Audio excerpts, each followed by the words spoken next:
Madame la Présidente, Madame la Ministre, Mesdames et Messieurs les rapporteurs, chers collègues. L'objectif final du plan France Très Haut Débit est le déploiement de nouveaux réseaux en fibre optique de bout en bout sur l'intégralité du territoire sous réserve de situations exceptionnelles. Cependant, les territoires n'ont pas pu tous s'inscrire dès le début du plan France Très Haut Débit afin de bénéficier des conditions offertes dans les premières versions du cahier des charges. Mayotte est dans ce cas. En effet, le territoire mahorais a échappé involontairement à ce plan du fait de sa départementalisation tardive. Impossible donc d'espérer faire de la montée en débit, d'autant que l'arrivée de la DSL n'a pu se faire qu'à partir de 2012, après le raccordement de Mayotte via le câble sous-marin Line 2, et en l'absence d'infrastructures cuivre pour déployer plus facilement et rapidement la fibre optique, il est clair que la desserte en fibre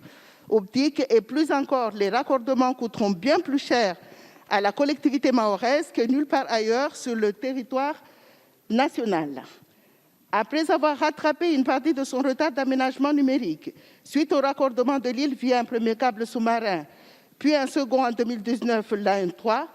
le département de Mayotte a enfin pu travailler à son projet 100% fibre. Mais les conditions du plan France Très Haut Débit s'étant considérablement restreintes depuis 2018, Mayotte, qui aurait pu initialement bénéficier de 27 millions d'euros du plan France Très Haut Débit dans sa version de 2015, voit sa subvention théorique descendre à 4,5 millions d'euros dans la version liée au plan de relance. Aussi, afin que Mayotte puisse pleinement s'inscrire dans le plan France Très Haut Débit, l'amendement que je vous propose soumet au vote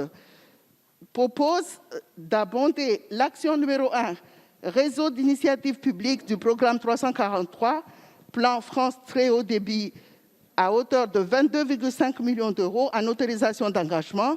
et crédits de paiement, et de diminuer les crédits de l'action numéro 9, pilotage, soutien et formation initiale du programme 220, statistiques et études économiques, de 22,5 millions d'euros en autorisation d'engagement et en crédit de paiement. Je vous remercie.